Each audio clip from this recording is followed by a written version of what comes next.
One of the first reviews after 11 Madison Park puts animal protein back on the menu, just announced, and we're going to talk about that. Also, a new distinction from Michelin that kind of like came out of left field, but also has some tie-ins to things that Michelin has done before that I want to discuss, as well as dynamic AI pricing and how that can impact things like grocery and even menu prices going forward. This is the Repertoire Report. This is another episode of the Repertoire podcast. This is kind of where we take industry news stories, we have a conversation about them, break them down, bring surprising things and insights from our years of industry experience to you folks. And the reason I'm saying that is because you haven't heard me do more of like a broad picture intro, but I think we're going to get a lot of new folks because Spotify Wrapped just happened. And for those that ended up being either the top 10% or the top 1% of your shows, just thank you folks for listening. We've had a lot of really, really exciting growth over the past couple of weeks and months. I know Ray's been working really, really hard. I've got Ray with me here today. I had a question for you, but like from a Spotify Wrapped perspective, do you get excited about this stuff, the kind of like data aggregation stuff, Ray, or is it just kind of like another thing that pops up in your feed? No, I think it's for the back end, like creator stuff. I think it's really rewarding just to kind of see where you've gone. I feel like when you do the weekly, week to week, day to day content creation, it's kind of cool to have a recap done for you. Like if you look at a major company, when you do work that you get these, I find it funny on the consumer side. Like I did my Spotify Wrap today, and it said my music listening age was 75 years old. So like maybe I didn't need to be told that today, but Hilarious. the creator side, yeah, it was pretty good. Continuing the meme of Ray just being an old crotchety man. I know. It's always And I there. was also going to ask you, Thanksgiving just happened. Did you cook? Did you enjoy somebody else's food? How did you do Thanksgiving this year? It was with my girlfriend's family, very large family, very grateful for them all. I mean, I went to see my family a week before, but I made mac and cheese. But my girlfriend Maggie, her grandma's stuffing was like, it was one of those food moments that I'm gonna remember forever. I just like had a little bit of whiskey in me. I had the stuffing, and it blew me away. It was like the best stuffing I ever had. Amazing. It was like ratatouille when the dude eats the Like meal. it's a So nostalgic thing yeah, for you?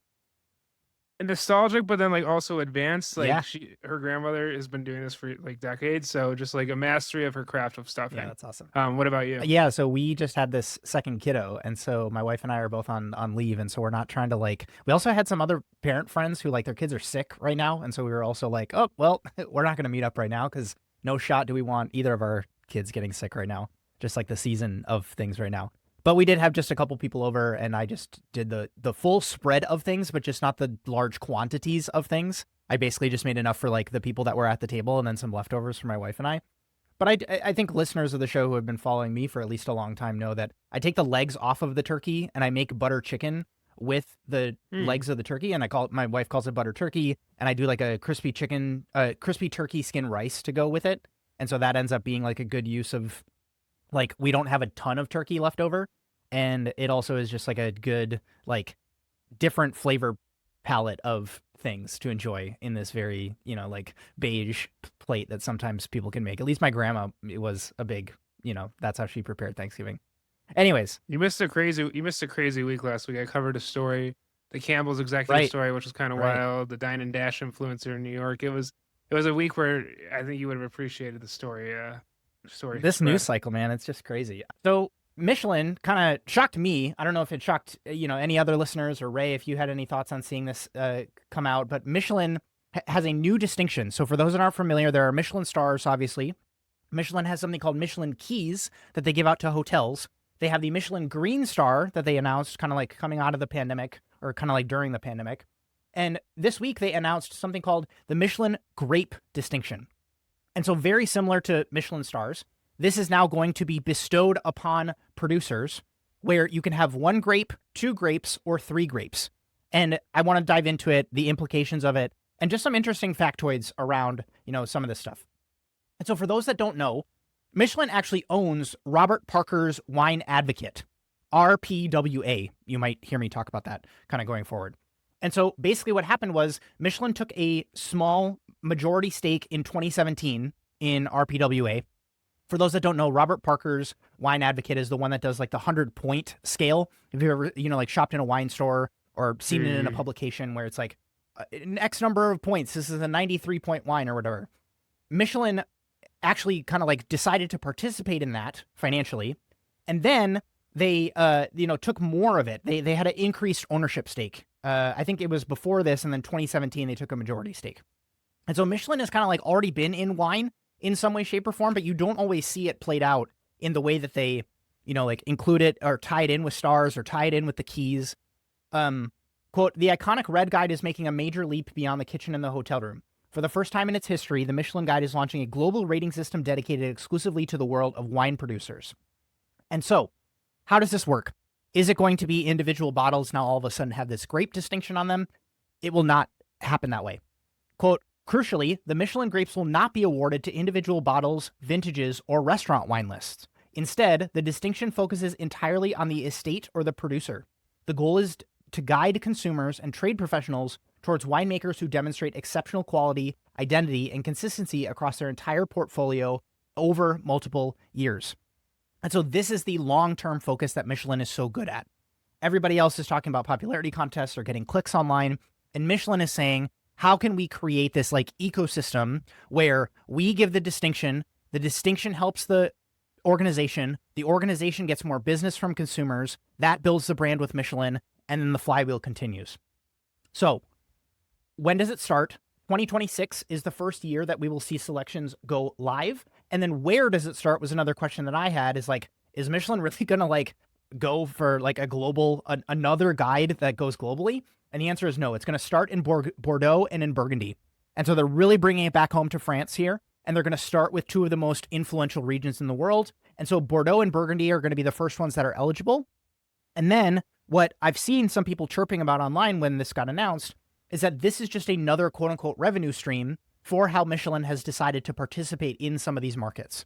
And so you might now have a conversation as you're sitting across from Michelin as a city who actually has a wine country that is associated. And you might say, well, we're going to pay XYZ amount for the guide to be here, the restaurant guide, because we want those distinctions to be here.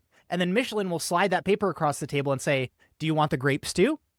And now it's a conversation for some of these regions like Argentina, for like Baja California, for, like certain areas in California who like are like, well, Napa, gets all this business. Would we be willing to have Michelin come out and give grape distinctions to some of our producers so that we have the ability to kind of like compete here? And I think it's so interesting to see some of this kind of play out. And so I want to talk about some of the distinctions that Michelin's going to do in 2026. The first one is being selected for a grape, which is, again, it's not a grape. It's like being selected in the grapes guide, I guess. Michelin is so funny with the way that they decide to nomenclature some of this stuff. Michelin says, selected means dependable, recommended producers who consistently make well-crafted wines. And so that comes all the way back to that consistency word that we've heard Michelin talk about over and over again. If you get one grape as a producer, you have very good production in your estate, making characterful wines showing particular strength in their best vintages. 2 grapes is excellent, so going from very good to excellent. This is excellent estates that clearly stand out as regional leaders among their peers.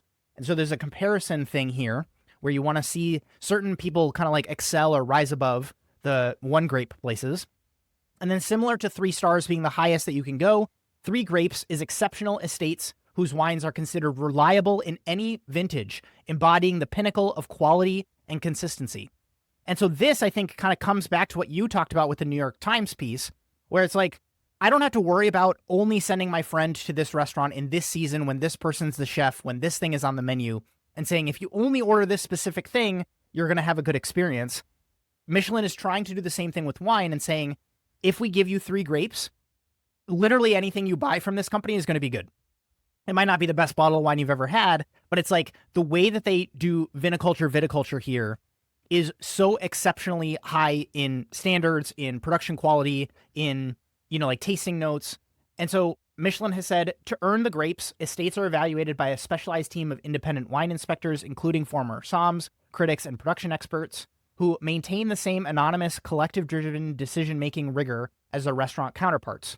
And then this is where we get into the 5 qualities that they're looking for as criteria to assess the producer's work. So the first is agronomy, quality of work in the vineyard. So this is soil, biodiversity, vine care. Second is technical mastery. So this is precision and rigor in the cellar. So this is like as you're blending grapes or as you're deciding to let things age. Third is identity, expression of terroir, unique personality and heritage. 4 is balance, harmony of structure in the wine. So this is things like the tasting notes you'll hear people talk about with acid, tannin, and alcohol. And then 5 is consistency that we've talked about ad nauseum here. And so we will see what happens in 2026. Again, I think from a economic perspective, if you're seeing this type of revenue come in from this shift in how you've decided to operate as Michelin, I think hotels are this funny thing that is maybe a smaller market. I think also, like from a scaling perspective, if you are a 3-grape winery and that actually gives you feedback from the market that this allows our retail sales to go up, this causes people to want to come visit us on site as a property now. This allows us the ability to invest more in insert the thing for your business.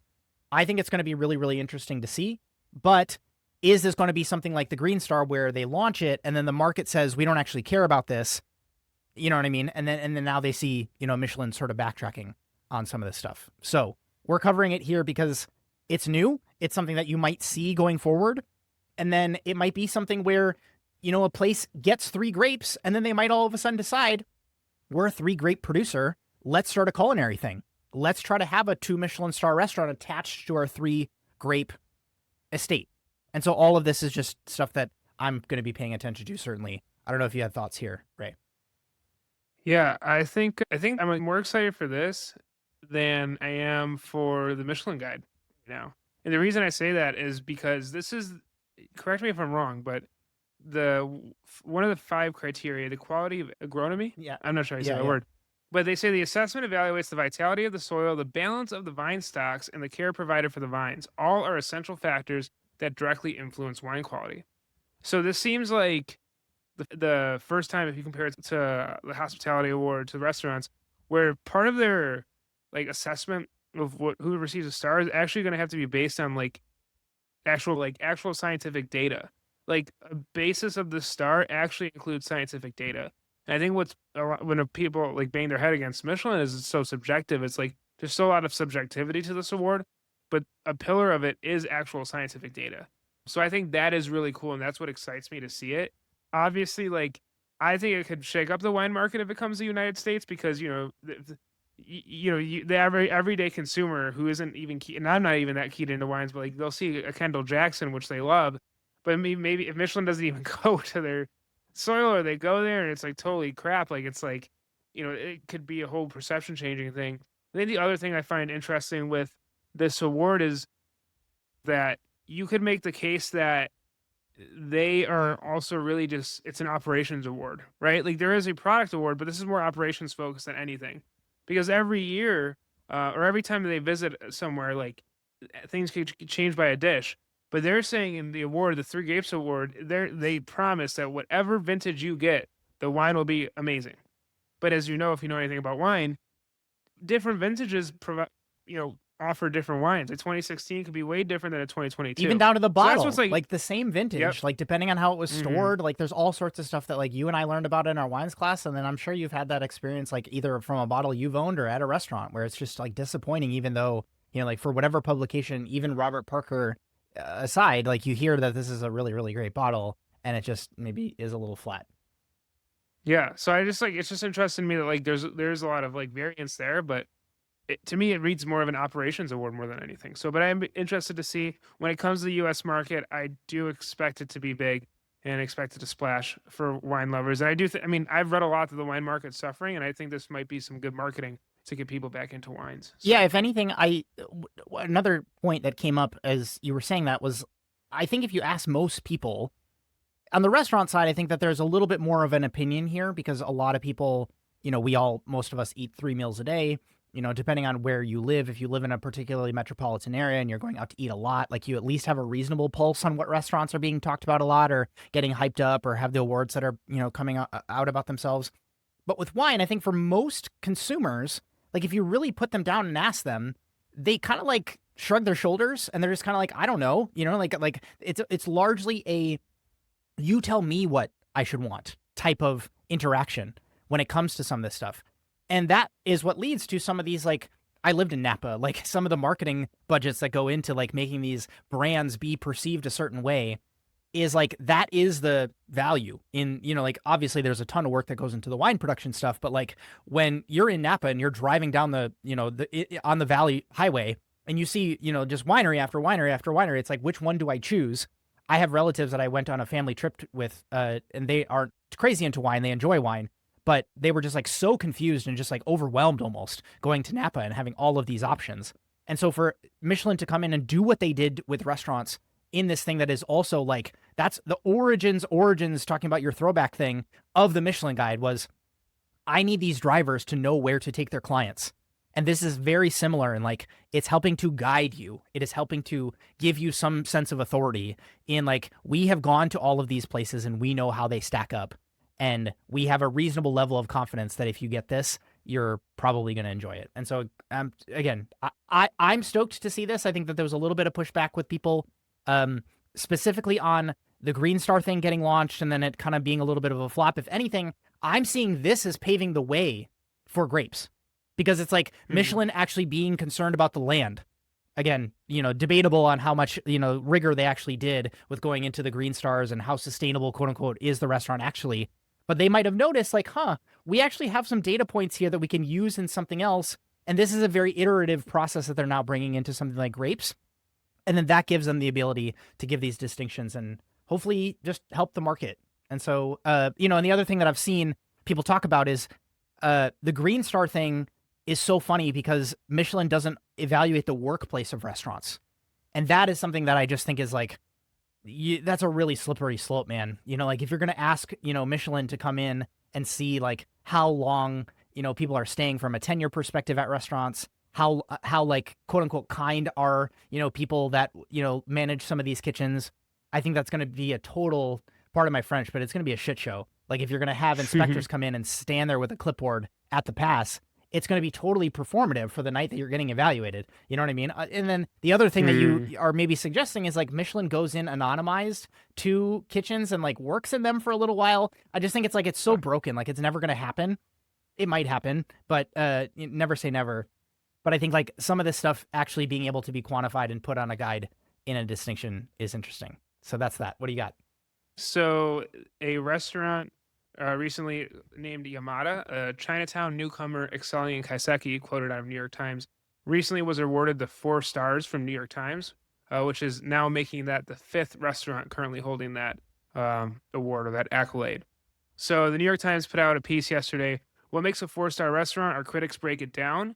It's an interview hosted by Patrick Farrell with Lagaya Michan and Tehal Rao. And so, Justin, I wanted to do something a little different where there's like, I think there's 4 questions. I want to pose a question and give their answers and have you kind of respond. Cool. I've read through this. I kind of have my thoughts, but I thought it was interesting, especially with how heavy the award season has been, the different decisions. I think it's interesting to kind of get a scope of like, how does a restaurant get XYZ awarded? That might be good for restaurant owners just to know not everyone's getting a New York Times 4-star or 3-star, two, you know what I mean? But it's good for people to understand, like, if you're trying to get into these award systems, maybe how this works. So it starts off with a question, Lagaya, how did you decide to give the highest rating to Yamada? And so this is Lagaya answering. She says, when I started this job last summer, I didn't imagine I'd find a place worthy so soon. But at the end of my first meal at Yamada, I thought, could this be it? I'm grateful to have had a chance to eat widely in New York and beyond, and at restaurants considered among the best in the world. And I walked out of Yamada that first night already feeling that it belonged in that stratosphere, in the purity and focus of its vision, the quiet ambition and the precision of the cooking, and the extraordinary graciousness of the service and total attunement to the guest. Still, how to be sure? I asked Pete Wells how he thought through these decisions. I made a tour of other high-end kaiseki spots in New York.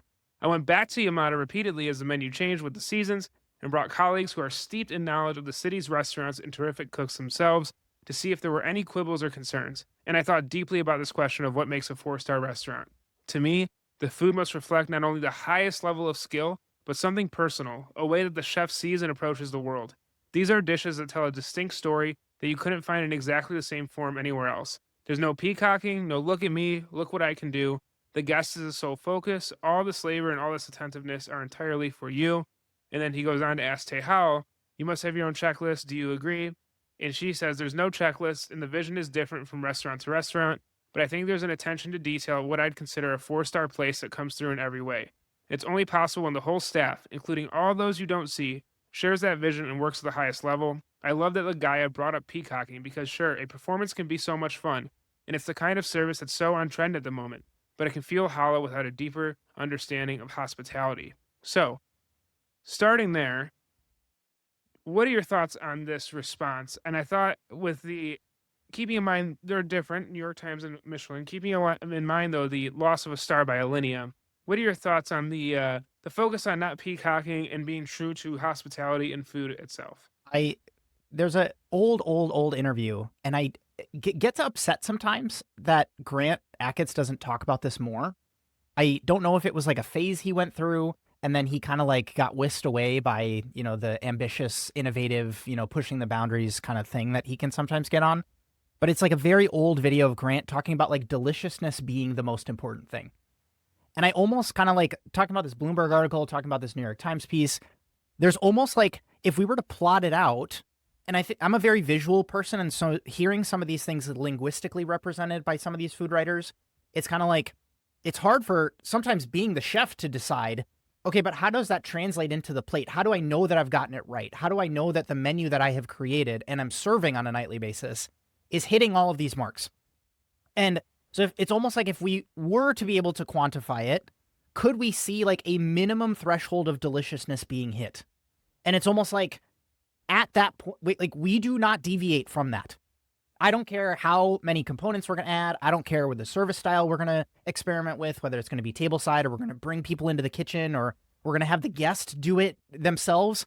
Like the deliciousness level needs to maintain at here. Do you know what I mean? And like that in and of itself is something that, again, for me as somebody cooking the line and like working on some of these stations, those are the moments when I would get roasted, like yelled at by the chef that was at the pass. Is like, if the stuff that I'm passing up is like not seasoned properly.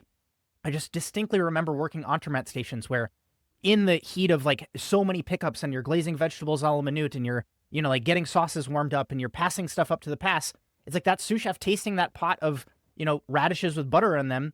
It's like he's going to be able to tell if you did not put acid and salt in it.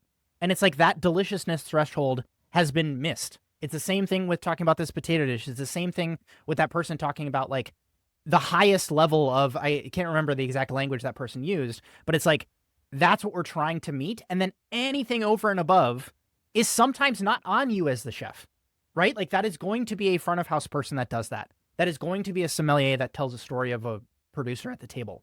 That is going to be the architect who designed something that is like, oh my goodness, this is the most comfortable chair, you know what I mean? Or tablescape or whatever it happens to be.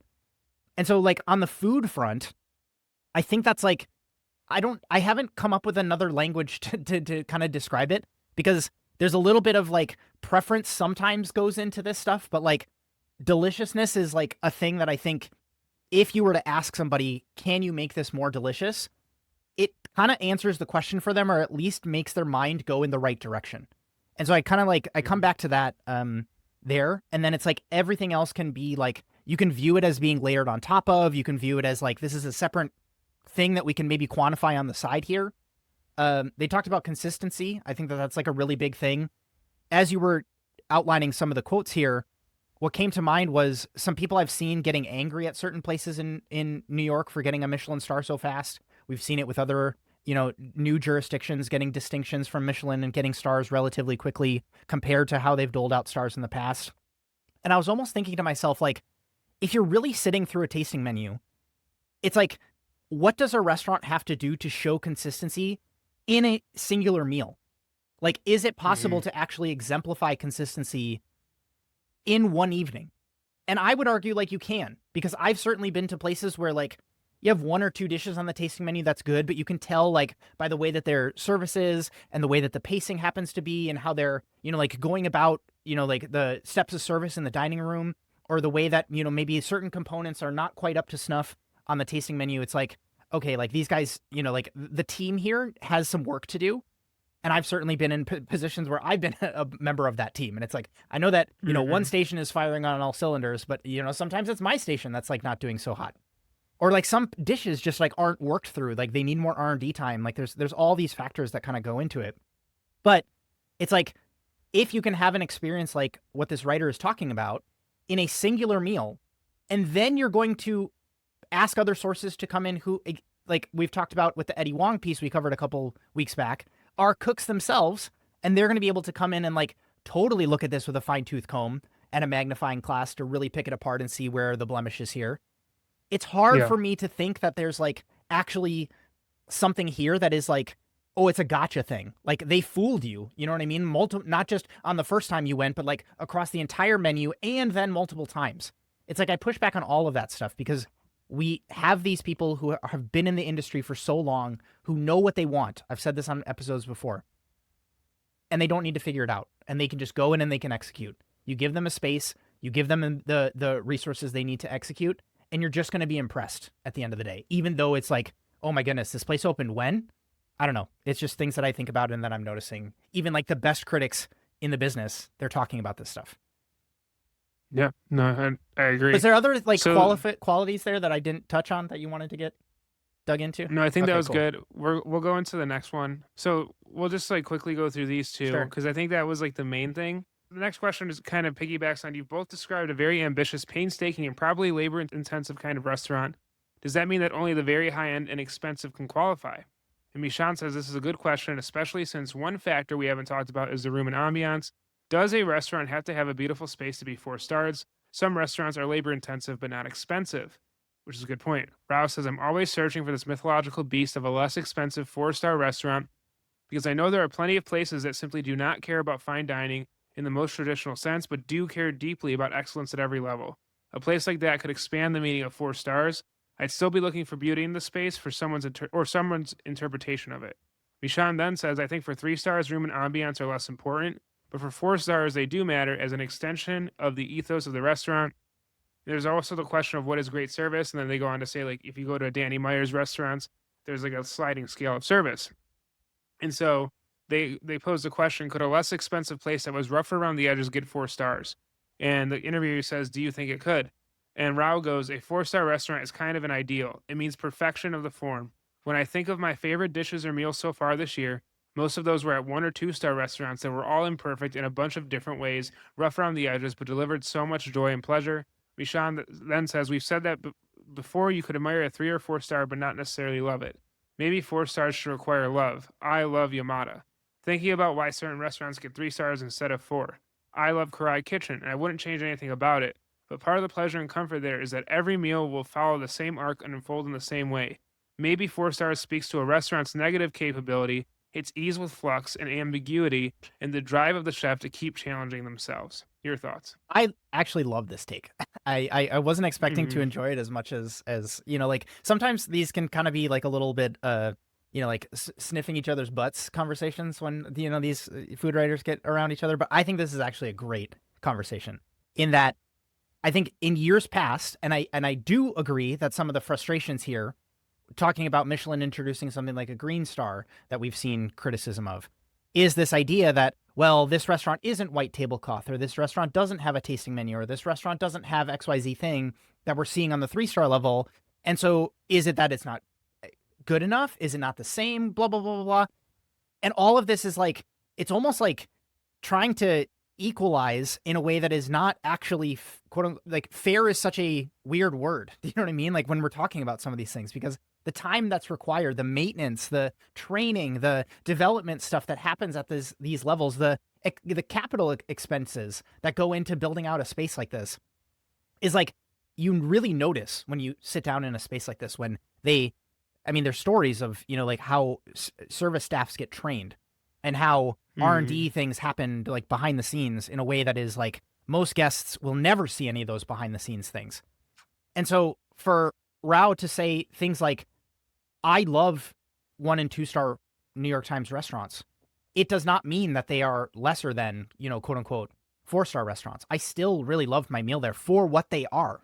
But then when we're talking about, again, like people who are at the highest level, and again, this gets so difficult to quantify because it is this subjective thing that sometimes individual or multiple people will experience, but put in contrast to one another, or, you know, kind of like next to when we're talking about price stuff or like any of this stuff starts to get really, really complicated. But I just love this ideal of let the 4 star restaurants like do their thing. You know what I mean? Like really push, and really kind of like, those are some of the ones that we see that maybe don't make the most business sense, but they're floated by a bunch of investors, and like their purpose is not to quote unquote make money. And it's like, you have to, again, I've talked about these restaurants being businesses, and those are the things that send them ultimately downhill. But you have to also understand that the dynamics of some of these businesses is subsidized by, like a particularly affluent investor or a restaurant group that is making a bunch of money at another location. And so they can afford to quote unquote lose money on one of these other spots. And so all of, Let me add this yeah, in. go. Let me add this in for you because I think this ties Yeah. in. This is their last bit. Yeah. And they asked, does the food have to be something, and this is what you're saying, does the food have to be something utterly new and innovative, or could a 4-star restaurant simply serve the best steak or taco in the world? And Michelin says, I think ambition is part of it. A great neighborhood restaurant that does all the classics perfectly probably couldn't be more than a 3-star for me. Unless each classic was a revelation, I guess I'm looking for surprise. I want to learn something. Rao then says, I think doing the classics perfectly is a meaningful ambition, or at least that it can be. But yes, to earn 4 stars, it would have to be extraordinary, subversive, or transcendent in some way. And then Michelin finishes, a restaurant could recreate classics in a way that made you see them anew and understand them for the first time without deconstruction or distracting fussiness. There's a restaurant in Italy whose pasta al pomodoro is very technically meticulous and complicated and uses fig leaf butter to evoke the earthiness of a tomato field. It still looks and tastes like pasta al pomodoro, but lots of people say it's the best pasta al pomodoro ever. And they say I haven't had a chance to try it. And then they end it with, I do think the chef's perspective matters. You should know who made the dish. Rouse says, I think restaurants are alive. They grow and age like people. A lot can happen in 10 years. And then Michelin says, I think it's time to give them another look. I've been meaning to make this point for a while, and I'm so glad that you brought this up. And this might be a hot take for folks listening, but I think COVID really distorted people's perceptions. That's not maybe a controversial thing to say because we've seen it run so rampant. But I have two examples that kind of come to mind that really like hit this home. The first is the proliferation of people being able to have convenience of things getting delivered to their house, whether that's through grocery or your favorite place on Instacart actually developed a delivery program during the pandemic. And so this thing that you thought you needed to go in person to this place and experience, now you can experience it in the comfort of your own dining room. Sure, it's not exactly the same, but then we also see things like some of these like meal prep services, being a part of one, Ray, like at the, job that you work at, is like that ultimately ends up making the access to, like high quality prepared foods, like easier than it's ever been. And so that distorts perception, right? Because then it's like the question that I brought up in the Bloomberg article of like, why would I get out of my sweatpants to go to the restaurant? And then number two, and I think this is even more, like toxic, I'll call it, is people who make video content at home or in a kitchen studio or insert the thing, making these dishes that hit every single note. Every single negative comment that a Reddit person would post about spaghetti carbonara or, like your lasagna recipe or insert, the beef Wellington thing, they have thought about and make the actual made for camera. It looks perfect. Nobody's going to insert a criticism of this dish and show it to you on Instagram. And there's zero talk about like, this took them 6 hours to make. This required like X number of retakes. There was, like a bunch of color correcting that was maybe done to make this look, like a little bit different. I'm not calling out anybody specifically here, but I think we see some of this stuff that is like, it puts restaurants in this really awkward position because when you've been seeing like perfection over and over again in your feed, and it's like, look, this person who is this creator made this dish and it looks so easy. They were just able to recreate this thing that happens at this restaurant in Singapore. And look, I can see it on my feed. Look, they made it at home. And it's like, why can't the restaurant do it? Restaurants are so much more complex. They have so many more moving parts. They have so much more like to them that I think if you're going to go to them and just say, just the food is the thing that I care about, I don't disagree from the sense that, again, it has to meet that level of deliciousness. But then it's like everything else, like that's why you go to restaurants. And I get animated about this because I don't want restaurants to be hurt by some of this stuff that we've been seeing shifting and changing. And I want them to be able to do what they do because it is so special to have a really, really amazing restaurant experience. But yeah, like all of that, I think just really grinds my gears when I see people the distorted perceptions and like expectations coming in that are not able to be met by people who are even doing a really, really good job.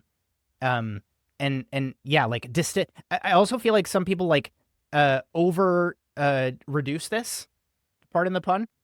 It's like I can determine by a singular bite of a singular taco, or the second that I put that slice of steak in my mouth, I can tell if this is a 2-star restaurant or not. And it's like I don't necessarily think I agree with that, because if you're gonna make that argument, then you might as well just get it delivered to your house, because the only thing that matters is quote unquote the food. And so I think it's like it's much more complicated than this. This might even be contradicting takes I've made in the past, but it's like this is me updating my worldview on seeing some of this stuff actually play out. Yeah, that's all I got on that one. I did want to get into something that came up like relatively recently. I know that we have been kind of, you and I both not having made our way to New York in at least a while, and seeing only like influencers go to 11 Madison Park.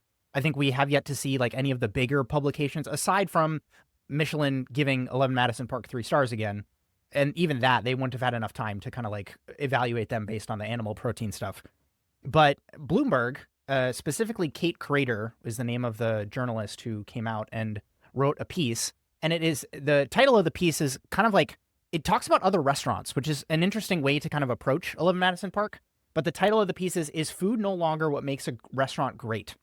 Which also ties into some of the themes that we've been covering on the show of people being upset at Michelin, saying, well, the Michelin guide is supposed to be quote unquote only focused on the food, which I've certainly pushed back on in the past. But there is, beautiful photography from Evan Sung here. This came out on November 21st, 2025.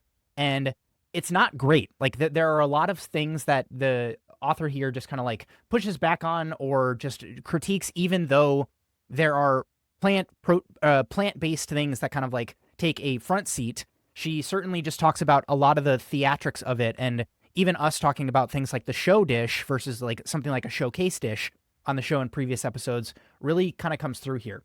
And so the first one that she kind of calls out, and again, this is like a paid piece, and so sometimes I get messages from people saying that like they're excited when we cover some of these things because they don't have to go past the paywall on some of this stuff. And I also know that people get upset sometimes when other podcasts, we haven't had, thankfully, that many comments come through of people saying that they get upset when people put content that is behind a paywall. We're not trying to skirt around any of that. I just think it's kind of worth covering some of these stories. And so I'll go into some of the quotes here. Quote, "It's become a well-documented fact that people dining out want a memorable experience, whether it's eating in a fashion boutique or having an AI chef prepare your meal." And they link some of the stories that we've been covering before. Quote, "But the full-on obsession with spectacle has not been so apparent to me until a recent dinner at the world-renowned 11 Madison Park in New York City. It started with a potato. The spud was wheeled on a cart through the dining room, as if it were a stolen gem from the Louvre, in a tagline-like vessel designed by the artist Rashid Johnson. Now by my table, I could see the potato had been cut into dozens of precise, thin, crosswise slices. After it was briefly infused with smoked tableside, the server sifted a cream-colored powder, dehydrated potato, over it like a dusting of snow, and then added it to a plate adorned with a column of mashed potato. She added a dollop of plant-based cream and garnished the service with tonburi, vegan caviar. It promised everything: a crispy outside, a creamy interior, a top-of-the-line finish. I prepared to be transported. I was not. The potato was not fully cooked. Neither the smoke nor the powder brought much to the party. The plant-based cream alongside was overly sweet. Only the mash stood out." End quote. And so I take a look at that and I'm like, is this an instance of somebody being like, doesn't have the wherewithal to kind of like get it, quote unquote? Like, was there something that was maybe a little bit beyond how this, again, multifaceted, humble potato being, manipulated into all these sorts of forms, served tableside in this way? Was there something there?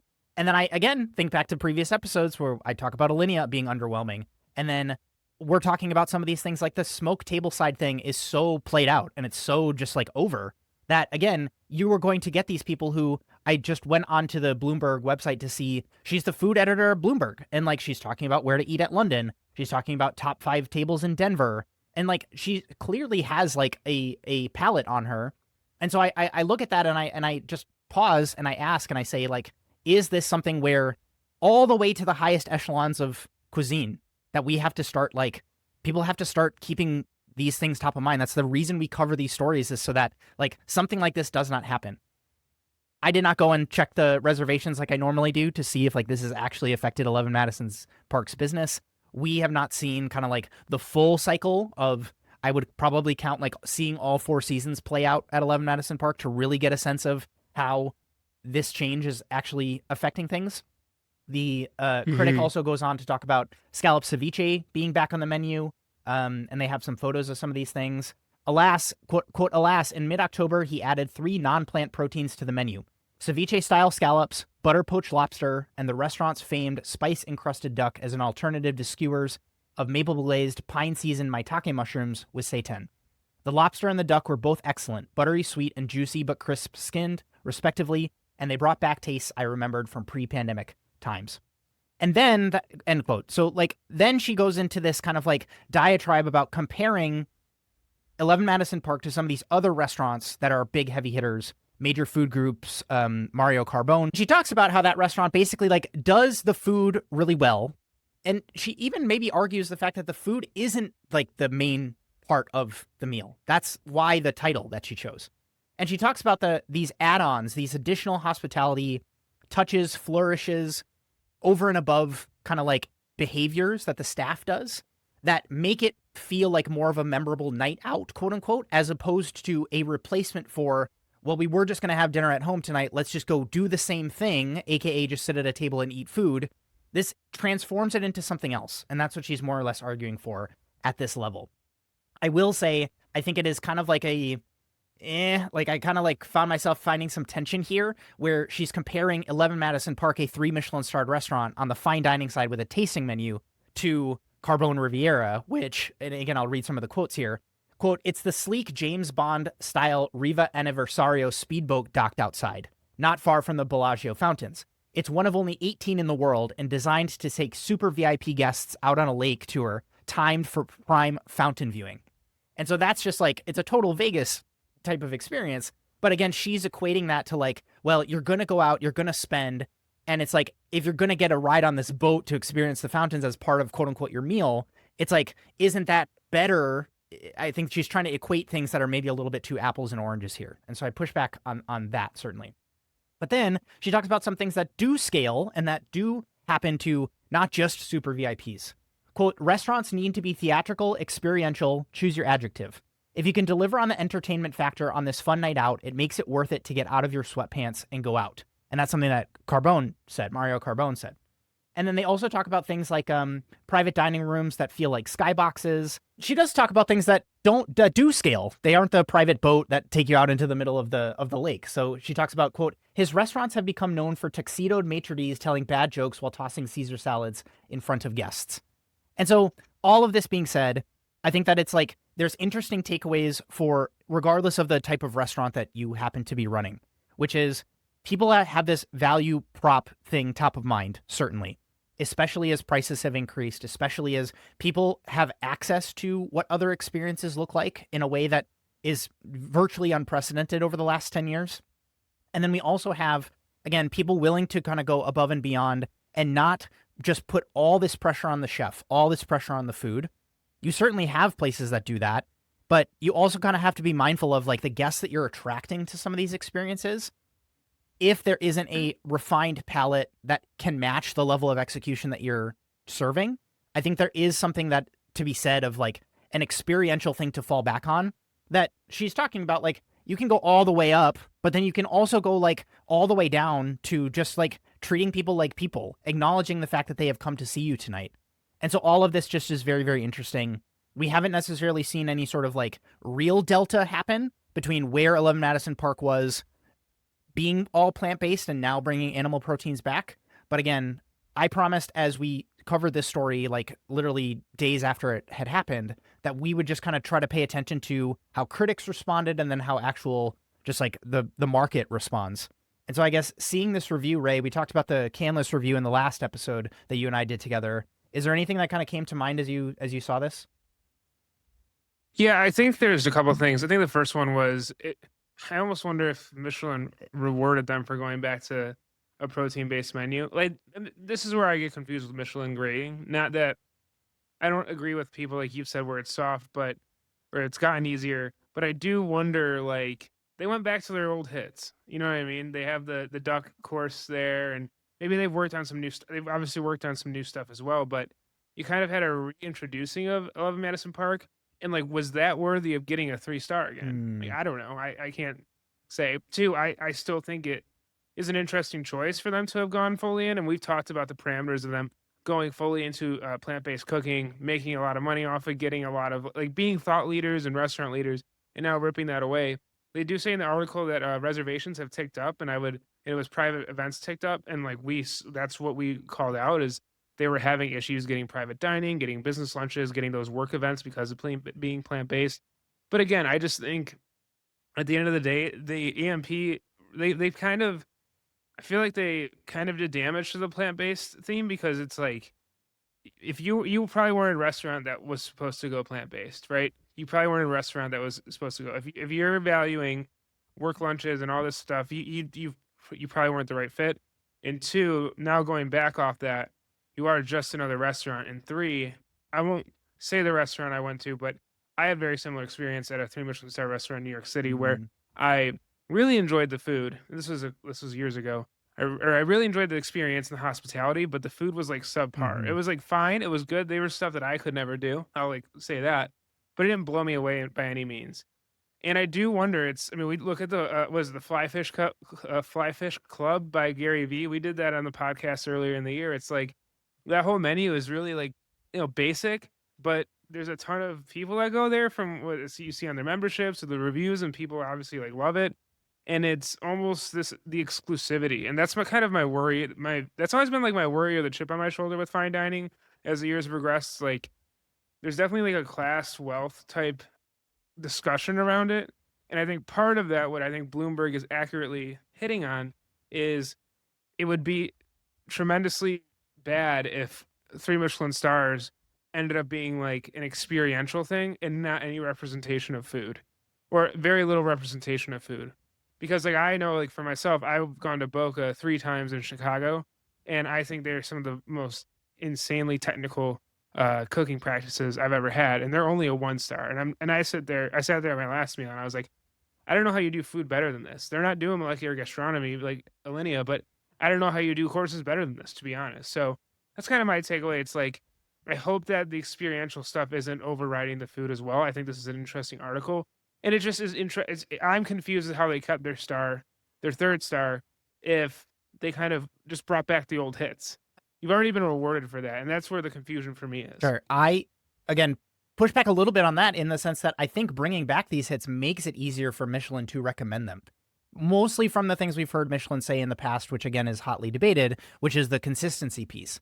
And so when 11 Madison Park is changing concepts every 18 months, I would argue, and we talked about this when they first announced the plant-based thing, that this is probably something that might put their 3rd star in jeopardy. But now going back to it, I think it's like, okay, we know that 11 Madison Park, in the kitchen that it is with Chef Hume at the helm, is capable of doing 3-star execution with the dining room the way that it is. And if anything else had changed, then maybe there's a little bit of a conversation there. I would more say, like, if they're going to try to start pushing the boundaries on dishes or try to, again, like, bring in, like, hey, we as 11 Madison Park are actually tired of the duck, then it's going to, kind of be a little bit up for debate on are some of these other proteins that they're going to try or dishes or preparations that they're going to do. Or again, if like the execution of the things are relatively flashy and quote unquote experiential, but the actual substance of it is not good or incorrect or, insert the thing that Michelin is going to be critical of, then I think that opens the door for them to maybe lose some stuff. I did, calling out what you said about the private dining room stuff, I thought it was interesting that Bloomberg actually got to talk to Chef Hume, and he said, quote, despite that the fierce backlash of serving animal protein again has kind of subsided, he has seen a large uptick in reservations, especially for private dining events, which you called out. He's also been seeing a lot more splashy big ticket wines, like a 2014 Domaine Romani Conti. So like he's selling DRC bottles, and the article says, which one table ordered at a cost of $15,000. It's kind of like, is Chef Hume just saying that this happened as a one-off thing and saying, oh, look, like sales are up because one bottle at $15,000, like at restaurants like this is not a like super, super rare occurrence. It doesn't happen like 5 times a night for, every single night, but it is like, I feel like that's kind of a little bit of a wonky data point. Again, it's more of a long-term thing. That's why we talk about building like long-term focused, sustainable, like real sustainability, like from the sense of we've seen people over-indexing on food waste type of sustainability, but I'm talking about like how long can you sustain this? I think that's just a very interesting mind shift change for people from a business perspective. And so I also kind of don't like the, like tone of this, almost like hoping for the downfall of 11 Madison Park. I think because these journalists have seen the amount of attention that people get when Alinea loses their third star, and oh my goodness, like the amount of clicks that some of these publications got is just wild. And so, obviously, Yeah, I'll say to that too. It's like you don't want them to like you don't want them to experience downfall, yeah, and yeah, I think like that is dumb. But what I do wonder though is like how do they maintain like I'd be interested to see where they're at in 2 years, right, to be honest. exactly, That exactly, space is huge. The restaurant's huge.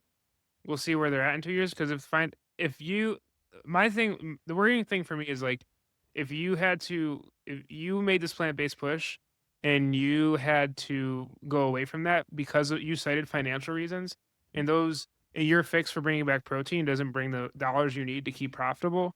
I would just wonder like this goes to your lessons of like should a business be a business? I'm not saying they shouldn't be a business. I'm just saying I wonder how much this helps their financial woes because that was, I mean, correct me if I'm wrong, but that it seemed the position like that was the reason why they went away from plant based. It wasn't a morality or ethical thing. It was like we don't have the dollars coming in to sustain this. yep. And I think going back to places that I've spent time, like the reason that Michelin continues to award French Laundry and Per Se 3 Michelin stars, even though if you look at some of the other similar trajectory pieces to a place like Alinea losing their spots on World's 50 Best, Per Se and French Laundry have done the same thing. Like they've been on the downtick on that list because they have not been in that quote unquote club. People have largely called World's 50 Best a popularity contest, but because they have the heavy hitter dishes that Michelin can come to rely on when we recommend French Laundry at the 3-star level, people go and they have an experience that continues to encourage their brand perception of Michelin.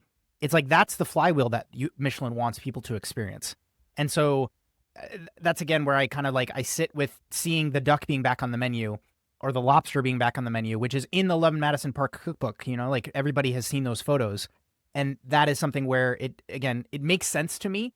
I just wasn't really like she kind of ripped apart one of the plant-based dishes and then said glowing things about the animal protein things. And so if anything, I'm just kind of like, aren't we happy to see this, like change kind of going forward? I don't know. It's just an interesting read. Well, and I thought it was cool that they kept a lot of the Yes. plant-based dishes, like the plant-based cream and all that. Like I thought that was like, and I think that's probably where they should have went. Is we're going to take X amount of our menu to plant-based because that's where American diners are going, and then done protein, but not like yeah, Yeah. And baffling decisions. Interesting yep. article. And I do agree with, again, her sentiment that like you call it plant-based to try to get people's eyes to light up. You do the smoke beside the table to try to get people's eyes to light up.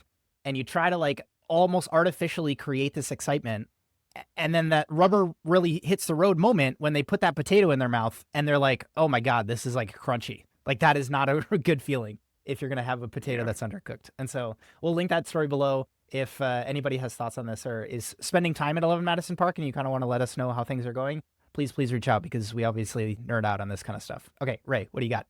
So next up is I received Morning Brew, the newsletter, and they shared a story that I'd seen also today, which is people are ordering smaller pizzas and fewer toppings. So this is coming from the New York Times as well. So they go on to say that basically for much of this year, business at Prima Pizza Kitchen in Somerville, New Jersey was booming. On most Fridays, as many as 325 pizzas would fly out at stores, with customers frequently adding drinks and side orders. But in recent weeks, orders began to change, the owner Jerry Carollo said. Quote, before a customer would get 2 pies, wings, garlic knots, and soda, all of the extras. Now they're just doing pizzas. To varying degrees, those sentiments are being echoed across the country by large pizza chains and small independent restaurants. Pizza, with its gooey cheese, sometimes topped with crisp, glistening rounds of pepperoni or bright strips of green peppers, has long played a quintessential role in American households. It is a comfort food for uncomfortable times that traditionally could feed an entire family relatively inexpensively. But now, as a national average price of a large cheese pizza has crept up to nearly $17 according to Slice, sales are slowing. Competition from other restaurants on popular delivery apps and shifting eating habits are partly responsible, but it is also an indicator that some consumers are struggling. They go on to say that There's a person here where they went to get an extra large pepperoni pizza from Pizza Hut, and the bill was nearly $30. And Pizza Hut has been struggling with value perception. They go on to say that for now, pizza chains, which make up 2/3 of the nearly $50 billion a year industry within restaurants, have basically seen flat sales since 2023. In October, executives at Papa John's said customers in the most recent quarter were trading down from large to medium pizzas and adding fewer toppings. And then Pizza Hut, the dominant player in the 1980s, has had 8 consecutive quarters of declines in same-store sales. Its parent Yum Brands is weighing its options, including a possible sale of the chain. Pizza Hut and Papa John's declined to comment. Quote, the pressure on sales, particularly from lower income consumers, is not exclusive to pizza restaurants, says Sarah Senator, an analyst at Bank of America. We're hearing it across the board from other fast food and fast casual chains that the cohort has been under pressure for some time, and now it's creeping up into the middle income consumer. There's a lot of things going on with social media, like people saying they're not getting as much. They also talk about GLP-1s, and so they're basically saying that with GLP-1s, with people having less disposable income, these chains are kind of lining up for promotions and meal deals. In late August, Domino's, the market leader, came out with a limited time offering of a $10 pizza with any toppings. The deal was popular, and the restaurant's same store sales increased 5.2% for the quarter that ended on September 7th. And they said that it's driving a lot of business in their stores. And then for independent pizza shops, the picture is slightly different. Overall, independents are not seeing the same declines in sales as some of the chains, even though their offerings tend to be more expensive because they don't buy in bulk. This is being reported by Slice, which has 15,000 independent pizza restaurants on its platform. Quote, the average independent operator is growing. It's not a knock on Domino's, but most of the local shops make better pizza, which Justin, you and I know. Still, many independent pizza chains say their profits are shrinking as expenses for certain ingredients rise along with the fees to list their restaurants on platforms like DoorDash, Uber Eats, and Slice. Some say they have to offer deals to compete. Quote, I am pushing out certain specials, a different selection of pies across all of our social media platforms. You really have to be in people's faces. And then they say, they add that some costs have gone up considerably. And I'll leave it here with a 25-pound box of that special pepperoni he uses has jumped to $140 from $110 to just 2 years ago. He says that also third-party platforms hurt. So we covered in the beginning of the year, frozen pizzas sales were rising as we saw economic issues with the general American consumer. You're now seeing pizza chains like Pizza Hut, Domino's struggle with their value add. We saw this with the slop bowl quote. We now see it with pizza chain sales. We see independent restaurants being able to actually grow during this time, independent pizza restaurants. I've read in some places where people are spending less on brand name products, but are diving into more niche products. So what we could see in 2026 is maybe not like extreme renaissance for independent pizza shops, but we could see if people have limited money and like it was like we're kind of buying in bulk before at a Domino's. But if Domino's or a Pizza Hut is just as expensive as the shop down the street that makes really delicious pizza, then why the hell not are we just going there? And so that's where we're going in 2026. So just my prediction and kind of just overall seeing how restaurants are doing and how pizza shops are doing. It's crazy to me that the pizza chains aren't able to figure it out and that independent shops are actually winning in this moment. Your thoughts on this story? This is so timely for me because my wife and I, as part of a gift that some friends gave us for this new baby coming, there's a place in Seattle here called Good Bread, and they call it like the best frozen pizza ever. And if I'm not mistaken, the prices of them are around $18, $19 for a pizza. And it arrives at your door kind of like packaged in plastic. And it's just, they have very clear instructions for how to reheat it. And my wife and I are going to have it tonight. And so I wish I would have had it last night so I would be able to provide a review. But this is like, would we have ordered from this place as opposed to our normal pizza place that we love here in Seattle, which is one of our favorites is called Stevie's. But when I look at their prices, it's like $27, $31 for some of their pizzas. And they're, quite large. They're using ingredients like copa and burrata, and they make their own hot honey that they put on some things. And they do a ton of pepperoni, like it's very famed, like almost goes viral in Seattle when people, initially started posting about it. But it is this, and even like on their pepperoni pizza, they do like diced, I think it's pancetta or bacon on the pizza that is like almost underneath everything. And so it's a really phenomenal experience to go to some of these places. But as we're thinking about some of this stuff, like you go to the freezer aisle and you're seeing like your Tombstone pizza for $9.99, and then you're seeing a Domino's at $17, and then you're seeing, like this upper end of the market that is largely like when you go to a Stevie's location here in Seattle, it's like it's a quote unquote expensive pizza, but it's like you go and it's hot and it's ready and it feeds a family of 4, and you can just pre-order on the app. A thing that I was thinking about that I can imagine we see going forward is like, is there a world where if you're ordering to one of these places, I've talked about memberships in the past. Like, is there some loyalty stuff? Stevie's does a really great job of like, I think they just use the Square POS system to track loyalty. But it is one of these things where if you know that families especially, or, like single individuals are ordering pizza multiple times a month here, is there something that you can kind of like use in your pricing to almost encourage behavior in a way that inspires loyalty? Another thing that we've talked about that increases perception of value and then gives you some pricing power in the market so that that, like your average revenue per customer is actually going to go up, and lifetime value of that person once you've acquired them is much better than it was before you decided to do this strategy. So all of it is, stuff we're paying attention to. I don't think anything can speak to like the crisis of like wealth inequality or how much people are suffering than to have a headline that is many Americans have to buy smaller pizzas with fewer toppings because everything is so damn expensive. Like that is just such a bleak reality right now. I hope independent shops wins, and I wonder where this goes in a year. So we'll finish up with your story. Let's do yours. Cool. So talking about that, it seems a little bit ironic that I'm going to lead with this, but there was actually a story buried in this story, and I do want to go a little bit deeper than just the headline here. It is funny to go from frozen pizzas to what I'm about to say here. How the private dining club boom is reshaping America's dining culture. And so we talked about the K-shaped economy before on the show, and this is like a total exemplification of it. And so this is in food and wine. It's talking about these things that we saw the rise in a place like Soho House in New York, which was largely a social club. But now we're talking about things like dining clubs that have these memberships associated with it. We've been critical of them on the show before. Fly Fish Club. Yeah, talking about Shout out Gary Vee. Yeah, exactly. Like, so it says in 1970, the top 1% of Americans accounted for 7.4% of all after-tax national income, according to data compiled by Food and Wine. By 2000, that share had doubled to 15%. As of 2021, it reached 37.4%. The growing wealth among the affluent is what's driving luxury spending.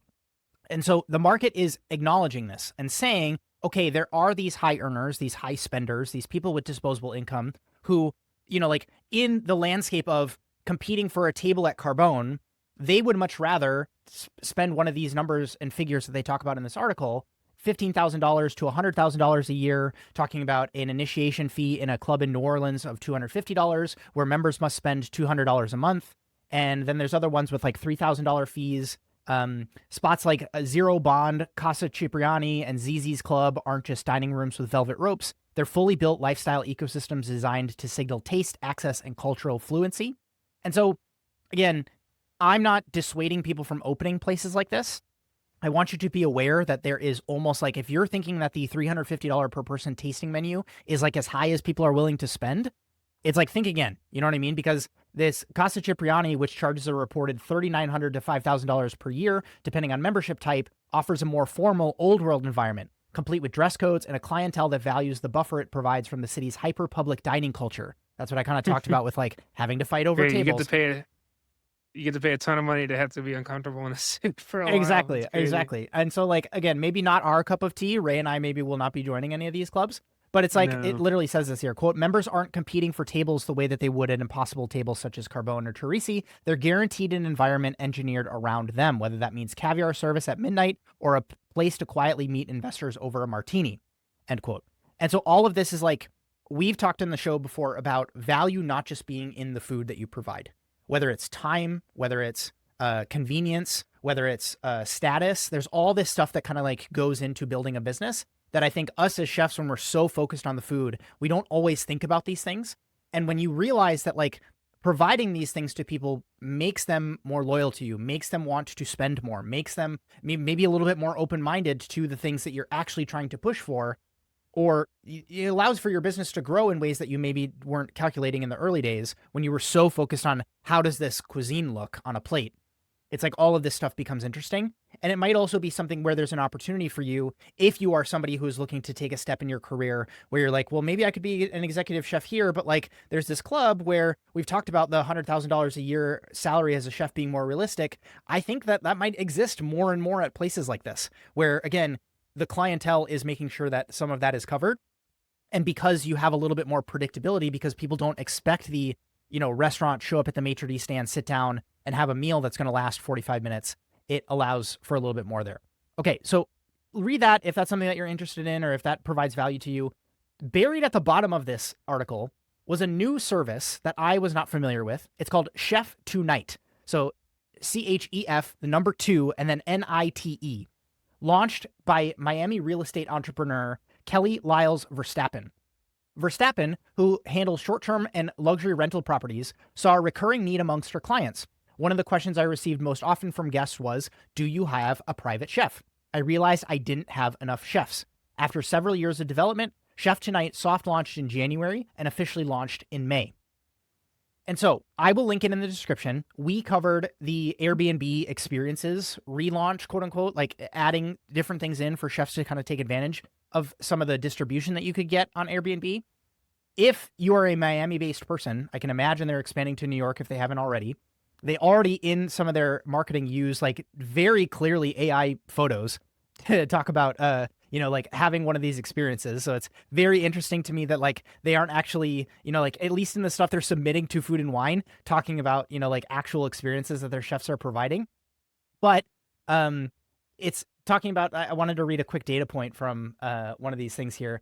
Quote, this is talking about the private dining market as a whole. So quote, Verstappen believes that demand will only grow. According to Market Intelio, the private dining market is worth $12.4 billion globally, with the U.S. accounting for about $5 billion of that. The firm projects that the worldwide market will reach $27.5 billion by 2033. So in just under 10 years, it's going to just over double. And so if you're a chef who's interested in maybe getting involved here, taking advantage of some of this stuff, it might be worth exploring. Quote, even as the broader economy weakens, the high-end dining sector holds firm.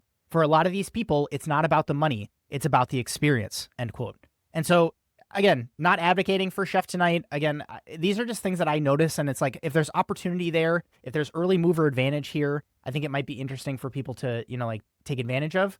And this is something where we saw people kind of like dip their toes in and like make a big splashy announcement that they were going to launch one of these private clubs. But as we're seeing like commercial real estate have a really hard time, again, the wealth inequality kind of like growing, especially in certain metropolitan markets. If the opportunity is there and you were able to take advantage for your career, it's like, again, I have a hard time just like not covering it because, the opportunities are out there. So just before I turn it back to you, Ray, I did want to like just share a couple of like Spotify Wrapped things just as we kind of like wrap here. We received more comments than 86% of other shows in 2025, which is a really, really cool stat. Another one was our average rating was higher than 75% of other shows. And so that's like huge and a testament to you, the listener, especially if you've gone and rated the show, regardless of if you listen on Spotify or not. So like we're growing really, really well on YouTube. Apple Podcasts is another, like, I know a lot of you folks listen there. And if you haven't rated yet, this is something that like we get to see this stuff and it lights Ray and I up.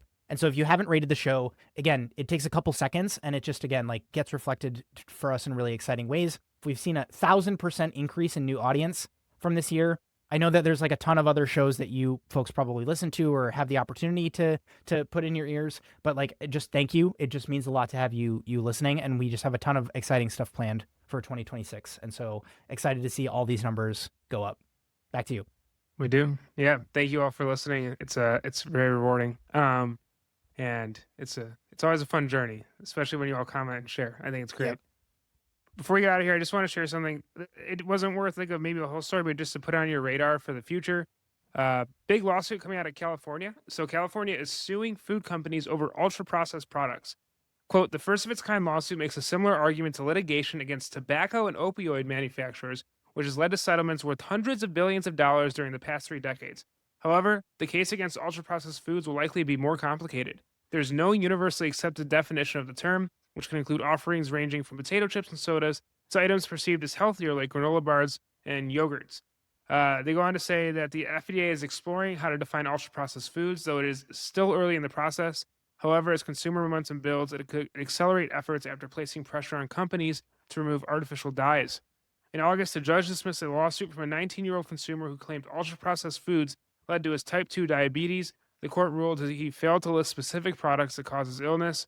More broadly, San Francisco's lawsuit also underscores how the Make America Healthy Again movement is becoming increasingly bipartisan, with consumers' concerns around processed ingredients extending across party lines. Beyond financial damages, the lawsuit asks a judge to require food companies to ameliorate the effects of their prior false marketing. This could include consumer education on the risks of ultra processed foods or subsidies for real food in low income and other communities disproportionately harmed by the prevalence of ultra processed foods. Multiple states have moved to either ban certain ingredients or require warning labels, requiring companies to undergo complex and expensive packaging or reformulation changes. Food companies have also become louder in their pushback against the patchwork of state regulations, forming a new lobbying initiative to advocate for a single national standard. My only thing on this is, yeah, I think it's hard to say like what the damages should be. All I know is that food companies have, ultra, like the McDonald's, the Lay's, all of that. They've done a lot of harm. These foods have done a lot of harm, not only just to consumer, to farmers, to the food system, to all of that. And that harm has not really ever been paid for. They've made money, but where nothing's happened. I wonder what happens. Is this the next tobacco? Is this like where, oh, we pushed all this food and like 50 years from now we're gonna be like, what the hell did we do to ourselves? Don't really have much beyond that. Your thoughts real quick before Yeah, I go. real quick. I think it's just one of those funny things where like regulation and like wide open range, like libertarian, do whatever you want kind of thing, like just pendulums back and forth. And anytime that there's, no enforcement body to decide what you can put on your packaging. And again, like even the language that people use around some of this stuff ends up being something that either people need to hear or they want to see on the package side of the packaging before they buy the thing, or it becomes this trend that you bring up at a dinner party with somebody or you see on your social media feed of like, oh my goodness, I don't want to eat that, or I don't want to serve this to my kids or whatever. It's like, and then you see it. That's what happened when the organic thing happened years ago, Ray. Like when you and I think were either coming out of culinary school or right before, it was this whole thing of like, okay, organic is the way. And then it just became like bastardized, right? Because people realized that Mhm. they could just, totally skirt around the stuff. And it is this funny, like, give and take sometimes with the amount of oversight you have on some of these things and how it actually ends up either protecting or hurting or educating the consumer, and then some of the ramifications of that. So, like, we cover these things because we want you to be aware of like what consumers are seeing and how they're asking for things. And also, like, being on top of this stuff is how, certain brands get built in some of these, eras of like certain things get outlawed and now there's a void in the market. And now all of a sudden an incumbent can come in and disrupt things. I don't know. Like it's also fascinating to see, and it just oscillates back and forth, it feels like. If you're watching on YouTube, please subscribe. If you're following on Spotify or Apple, please follow along, leave reviews, leave comments, engage. And thank you all for listening this week.